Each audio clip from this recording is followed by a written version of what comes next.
Welcome to Reddit Aliens. Serious.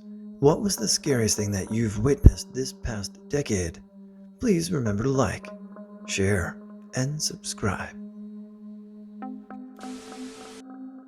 Birth of my son. Hands down. He came out blue and not breathing. My wife was crying and panicking. A team of nurses swarmed and pushed me out of the way to get to work. Fortunately, all worked out. My son is totally fine. I, however, will be scarred for life. Someone decided to commit suicide at work earlier this year. Thankfully, they just took a cocktail of pills, which is probably the slowest way of offing yourself. When I found the body, I immediately started CPR until the medics showed up. Thankfully, they survived. But the suicide note and seeing her husband's reaction shook me up more than I care to admit. A friend and myself were driving home from a night out. We were talking as usual about music, the night, girls, the usual banter that happens between two friends.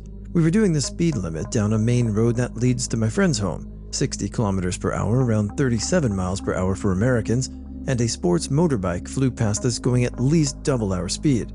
We called him an idiot, and I had said, one day that person is going to get themselves killed.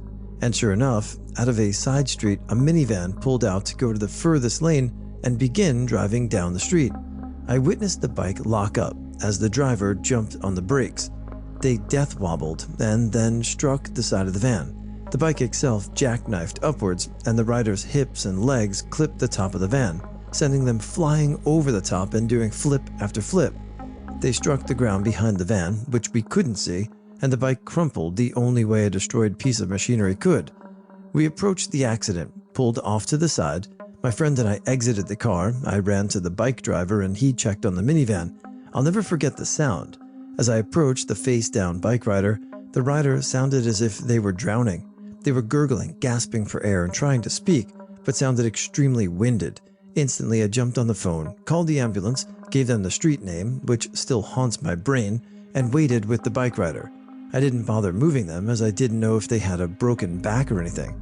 My friend came over, and I yelled at them to stay away, to stay with the driver of the van and make sure they don't see this. He refused to walk away, saying that he had something to say. My friend proceeded to tell me that the person in the van is a mother and has two young kids in the back, 6 years old and 8 years old. I said to my friend, go back to them, stay with them. Try to get the kids not to look this way. Last thing I wanted for them to see what had happened, but as we know, curiosity gets the better of us. I only said this because I'm a rural firefighter and I've witnessed crashes before. It scars you. I didn't want them to wear that burden. I took the rider's hand, sat with them till the ambulance arrived, and pretty much spent the whole time telling them it'd be okay, that I'm here and help is on the way. I wish I was first aid certified at the time, for I would have known what to do in that situation, but that's all I could think of. Ambulance arrived, police too, who had happened to be passing, took the rider on a spinal board and transported him off as fast as possible. I had been pushed out of the way, but I had already been listening to this person gurgle in their own blood for God knows how long.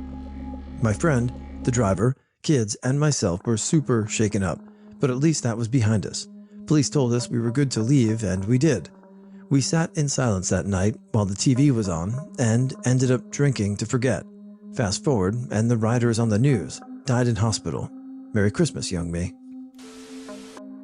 My cousin was pressured into going off her meds cold turkey. Her husband and son were out of town, so she called my mother one day saying she was disoriented and didn't know where she was, etc. The two of us rushed there and talked to her while waiting for a taxi that would take us to a clinic. Once we got there, she had her first epileptic seizure and collapsed onto the floor, convulsing and making unintelligible sounds. She hit her head pretty bad too, and there was a sizable blood puddle. Things got better afterwards, but that was one shitty day, the likes of which you never want to repeat, but just know you'll be in for again, sooner or later in life. When I was in second grade, 2010, I'm now a senior in high school, my dad had a grand mal seizure. I remember sitting with him watching TV, and then my mother pushing me out of the room as he laid on the floor. She put me in my room and told me not to open the door. When I did, just a crack, I saw paramedics taking my dad down the stairs on a gurney. I don't remember much after that, because I slammed the door closed and hid in my room until my mom got me. But the sight I saw peeking through the door is burned into my brain now. I didn't actually recall this for the longest time until my freshman year, when we had to do a comedic presentation on Lord of the Flies. 2 kids in my class were making fun of the character Simon, who had epilepsy, by faking a seizure and flailing around on the floor. It all came back to me, and I started to have a panic attack. I think about those kids every so often and remember how horribly insensitive making fun of a condition like that is. I'm sorry that you had to see something like that at such a young age. Hopefully your dad's doing okay, and you can work through your past trauma. It actually happened today. I was walking out of the cinema with my mom and little brother as we heard a loud bang and 2 children being pushed into the sky. While they were falling out of the sky, they turned around a couple of times before hitting the ground. It was horrible. Everyone was screaming and crying. We all were in a complete shock. I was shaking. I turned my little brother away from the view. My mom directly ran towards the accident. It turned out the children were about 7 to 8 years old and were just done seeing a movie together with their grandparents. While the grandparents were walking in front of them on a pedestrian crossing, the driver of a car didn't see the kids, and he basically ran them over. As my mom helped move the kids and called the ambulance, my brother was about to cry. Later that day, the kids turned out fine. The boy had a broken leg and the girl had a few scratches. They were very lucky. But the moment itself was completely horrifying. I think I will never forget the view of those 2 children being thrown into the sky. My husband's reaction to anesthesia.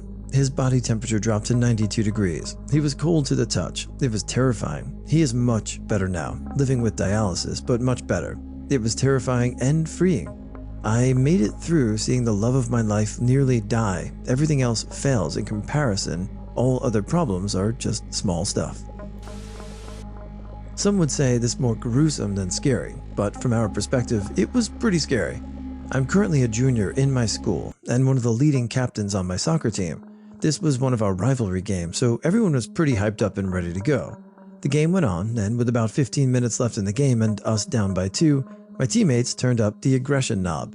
One of the biggest guys on my team, about 6'1", 6'2"-ish, pretty built, went full blast toward a dead ball from a pass in the field. Another kid from the opposite team had the same thought process and followed along. I'm not saying this kid wasn't being a bad player, but his size comparison to him made it pretty unlikely he would get the ball from my teammate.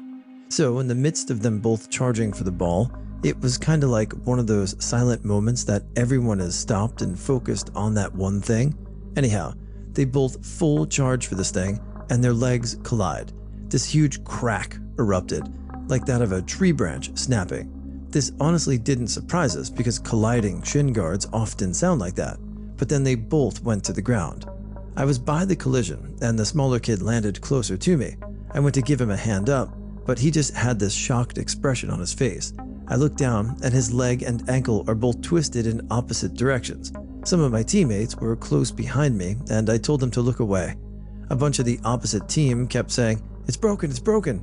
I've always heard of injuries happening on the soccer field, but never witnessed it, and it's something I'll never really forget. A bunch of doctors and nurses from the school came jumping from the stands and started doing what they could to help. My teammate who collided with him was okay, just a massive bruise all the way up his shin. Out of respect for the kid and the ambulance, they just ended the game early. Needless to say, it was pretty scary having to sit and wait while he was just screaming in pain. A couple of weeks later, we met him at a local college fair. Turns out he had immediate surgery that night to fix up at least 7 broken bones throughout his foot and leg. He described his x-ray like a bomb had gone off inside him. I don't know how he's doing now, but hopefully I'll see him again. It just makes me slightly more thoughtful when playing soccer now, how quickly things can go wrong. I was living in an apartment building by myself on the 2nd floor, and my bedroom was right under my 3rd floor neighbor's bedroom. Back then, a married couple. This one night, I go late to bed, around 1 a.m., when I suddenly hear them arguing. They go on for about 5 minutes when suddenly I hear a gunshot, glass breaks, screams, and then the dude's running footsteps on the building stairway. The whole time I didn't make a move, was too shitted to do so. 10 minutes later, police pull up, calms the woman, asks her questions before they send other police crews to look for him. Literally everybody who lived there was on the stairway. Apparently they were arguing about getting a divorce, and the man got later locked up for 18 months and had to pay a fine of $800 for illegal gun possession. I've moved out 3 months ago with my girlfriend, but I still get terrified whenever I hear her running downstairs. People changing and letting their dark side overtake them. Childhood friends transitioning from candy and video games to drugs. They invite me for some, but I always decline and stopped going out with them. Losing friends and loved ones, just standing there unable to do anything or change their minds. A really close friend of mine changing and starting to ignore everyone just to hang out with his manipulative girlfriend despite us, the boys, giving him the talk. A 5-ton door made with rocks falling on my foot and almost decapitated my big toe. This past decade has been my worst yet, and that's coming from someone who the previous decade was an opiate addict and did a lot of things I'm not proud of. As I finally found sobriety, my beautiful mother was diagnosed with pancreatic cancer in the beginning of the decade. It took her quickly, 4 months to be exact, and then next my dad. I was his sole caregiver as he fought cancer for 4 years. I'm chronically depressed, anxiety creeps in constantly, and I'm trying to figure out who I am without either of my parents. My dad died a few months ago, so it's still very fresh in my mind, and if I'm being honest, I'm finally starting to grieve him. I can only hope that this next decade will be kind to me. A friend of mine grew very distant and quiet the week before Thanksgiving this past year. The day before Thanksgiving, my friends and I were going to go out for dinner for a Friendsgiving thing. We arrived at my other friend's house and were waiting for our now suddenly distant friend who said he was coming and said he was on his way when he called me. About 45 minutes later, he's a no-show, and we decide to go to his apartment to see if he's alright. When we get there, we see a cop car and my friend in the back of an ambulance. The rest of us in the car are really scared at this point because we don't know what happened and if we should follow the ambulance to the hospital or not. We decided to just give him his space and hope he'd contact us soon. Turns out he had a mental breakdown due to work stress. The time of year, my friend lost his dad around this time of year almost 10 years ago, and he had tested positive for Rufinol after we went out for drinks last night, and he thought he got drugged. It was so scary because the friend of mine was always the no-nonsense guy who was always strong and dependent and would sometimes help us do things we wouldn't normally do. A month later, and he's doing a lot better, thankfully. He's changing his lifestyle a lot, and it's shown lately. You've got a good group of friends. I think that there are people that if somebody was late, they'd just be like, all right, let's just go without him. So, good job. I hope he's doing better. It's not really an event, but it's a progression that still horrifies me. In my hometown, we usually get a lot of snow. I mean, like a ton, but lately it's been going away. In 2011, we had a huge snowstorm season beginning in late October to January. It used to get down to negative temperatures, but in the past few years it has been rising. Now in 2019, the lowest it's gotten is 9 degrees, and we've only had one actual snowstorm. Now on average, it's like 40 degrees with rain instead of snow. I might just be paranoid about weather patterns, but it's still real. Global warming isn't some scam. It's a real event that's happening right now. The worst part about it is that no one is taking action. So this ignorance needs to stop. Maybe we can change for the better in 2020. The scariest thing about this decade is that arguably there has never been a time where the human race had less of an excuse to be ignorant, and yet ignorance is growing at a ridiculous rate. We stray further from fact, logic, and reason with every passing year, people choosing their way forward based on lies to a greater degree with every passing bloody moment. There are Australians voting against environmental protection initiatives, Americans voting for greater and greater tyranny by lower and lower quality leadership, and even my own nation's people have voted for lies and slander rather than truth and reason. We are effed, super effed, turbo effed with a side of sodomized with gorilla dick, and a great many people look at all of this and say, this is fine. It is not fine. Parts of the world are on fire. The far right has a voice again, whereas all it should rightly have a ragged slash where its throat used to be, okay, and the prognosis for pretty much anyone with a useful amount of time on their clock is that we haven't got a future as a species. That shit is scary to watch. It's scarier than any movie, because in a disaster movie, people run in all directions screaming. They make plan, they know their fate is a dark one. We have people swanning about as if all is peachy, and peachier by the minute, even as the flames get closer to their houses. The droughts deepen, the floods worsen. It's like watching people sleepwalking onto pikes and swords, while laughing. I won't take a stance politically. People make opinions and that's cool, but What do you guys think? Do you think that this is a case of absolute power ultimately corrupting absolutely?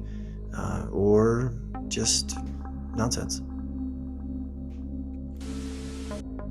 I was taking my mother to that tattoo parlor to have them add more color or something to a tattoo of hers. At the time, we were in a very bad neighborhood near Detroit.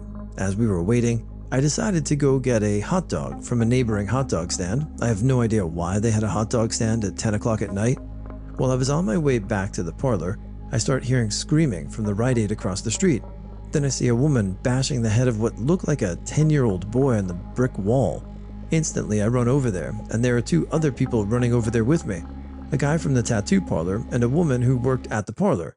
When I get there, I start trying to pull her off him, and then the woman from the parlor punches her in the nose, which makes her let go. The lady actually breaks some of her fingers after punching her. Anyway, after she lets go, I swear I heard a thank you from the kid. The lady who was bashing the kid's head in started threatening to sue us and call the cops. She then grabs the kid and drives away. She never called the cops or sued us, probably because she knew she would be thrown in jail. However, we did, but they didn't get there in time and we never got the license plate. To this day, I hope that kid has gotten away from that woman.